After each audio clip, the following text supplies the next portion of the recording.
I come from what most would consider a large family extended. We are strong, successful, loving, gifted, well known and loved by the community that surrounds us. I, being the only girl and youngest of 3 children, had a love for music and singing and meeting new people with open arms with no judgment. I was a good girl but very naive. I experienced trauma as a child from my birth mother and her bad decision-making and when she periodically showed up in my life. That is the only sense I can make or relate to the events that unfolded and changed my life forever. I was a young adult when my mother came back into my life after many years absent due to drug addiction and mental health problems. She convinced me to move in with her to help take care of her. I agreed. After a few years with her and minimal contact with my dad's stepmom and brothers, I needed to escape my living situation and started sleeping at friends' houses. I was asked one day to come check out a studio in a friend of a friend's basement to sing on an album they were making.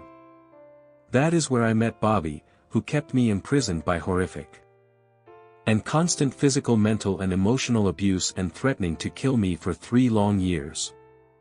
I had no contact with family and right away found out he was in very big trouble with the marshals and went on the run until finally he was caught. During that time period all I knew was the people or close family he or we were involved with daily, specifically a man named Mike. When caught he received a 15-year sentence and I reunited with family after treatment and counseling. Thanks to the brave hard-working team of marshals that I will be forever grateful for. On April 21, 2010 I was visiting a friend of mine at her mother's house and she told me she was expecting a few friends over. One of the persons who showed up at her house was Bobby's best friend Mike, who I had not seen since before the arrest. He was with 2 men that I have never met before and they invited me specifically to follow them to their house to hang out. I hesitated but they insisted until I agreed. My friend begged me not to go because she had a bad feeling but I assured her I would be okay.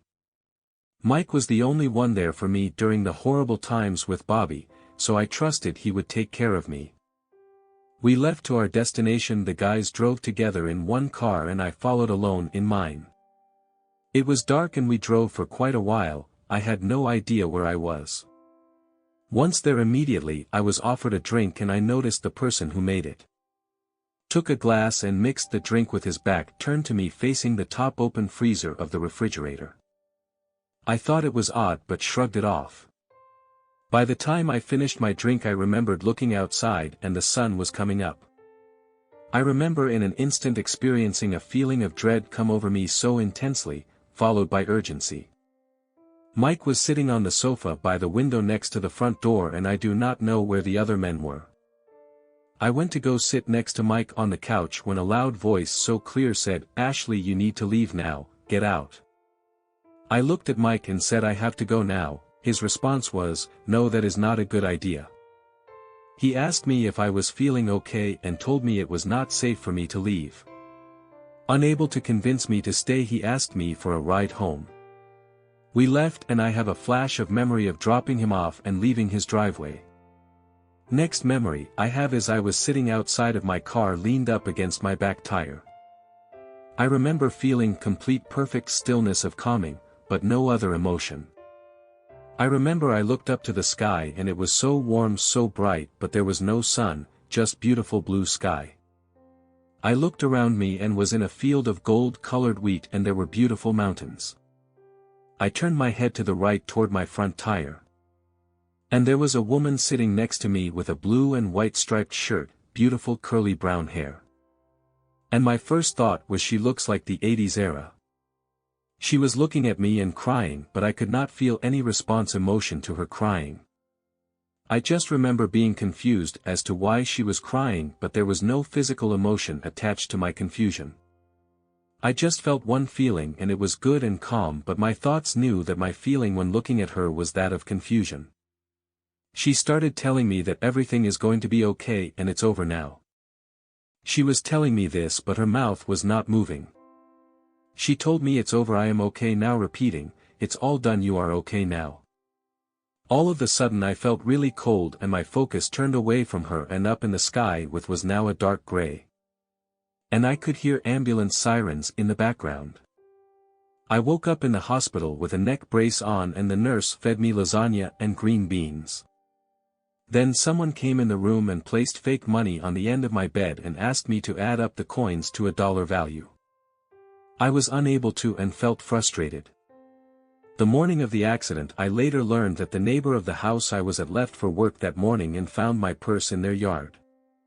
They felt something was wrong, looked through my purse and found my ID. With no other contact information, the couple who found my purse looked me up on a social media site and linked me to our family's restaurant we were involved with building and working there during the startup. The couple called the restaurant and asked for me but was told I no longer work there. The couple explained they found my purse and immediately my family was notified and my brother called every hospital until he found me. I then found out that the morning of the accident I called my birth mother and told her I was driving down the road with Mike. And said that I had a shotgun out the window and I was hunting ducks and I was coming home so she could cook them for me. I then disconnected the call and immediately my mother started praying in what she calls tongues prayer. When my father came to get me from the hospital, I let him know I was okay because this woman was with me the whole time and took care of me. After explaining her to him, he looked like all the color drained out of his face. He dug up a few pictures from my baby book to share with me. And right away recognized the woman in one of the photos was the one sitting outside my car with me. My dad went on to tell me that her name was Trish. She was my nanny when I was born and lived with us at the faith-based home my parents ran called Park House. Trish died in a rollover when I was 1 year old. I also found out that a woman was driving behind me on a stretch of highway the morning of the accident. And witnessed my car cross the median onto oncoming traffic where my car then struck a tree and rolled down a steep embankment. I was not found outside my vehicle, I had to be removed from it. I was drugged by Mike and the other 2 men, that were instructed to put an end to my life, supposedly. A few months after the accident I was in a youth group program. That took us to the neighboring state of Wisconsin in the middle of nowhere to attend a Sunday service. The building holds 100 people max. After the service I made my way to the common area for coffee and was approached by a tiny very old lady, who introduced herself by saying, "I heard you saw my daughter Trish. Trish used to write songs and music, will you find them for me, her poems?" That is all I remember of our conversation. Currently and forevermore I am married to my best friend, the love of my life in our home. With a job I love so much, helping to take care of others. And have never been in a closer relationship with my whole family. Thank you for taking the time to read my story. I hope that even one word I shared will help someone out there.